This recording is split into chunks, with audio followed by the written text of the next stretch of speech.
Alternating single leg deadlift. So hands can be on the hips. I actually prefer setting up this way because it gives us a pretty good indication if we're lifting through the floating hip. So we're gonna start on one foot. We're gonna lift this floating leg up to 90. Right away, notice if that hip hikes and just slide it down. Pressing into all four corners of our supporting foot, we're gonna hinge with our hips, just like a standard deadlift.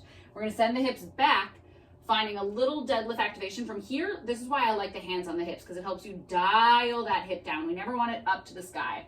You can also go for a little reach, but as always, you never want your shoulders underneath your hips. So heart's always above the hips. From here, we're gonna squeeze on up, set it down, reset. As we set it up again, making sure that we're setting up for success by keeping that front foot straight. So really notice if you set your foot down and it's kind of out at an angle, you're already gonna be setting yourself up for a wobbly bounce because we can't put the full weight of our skeleton when it's off center with the way our bones stack.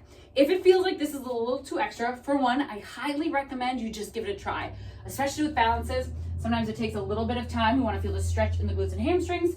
You can go for a little less extension in that leg, but still think of lifting the knee. That's going to help tip forward a bit, keeping the core engaged. And then always you can come up next to a wall, so you have a little bit of stability. But again, really focusing on core, hinge, glute, and hip dialing down. And you can always also take it back to kickstanding the leg, hinge, and back. But again, as always, we never want to feel it in the low back. Slow it down, get it in the booty and hamstrings, have so much fun. Balances are all about falling out of them so we can retrain our body how to stay into them.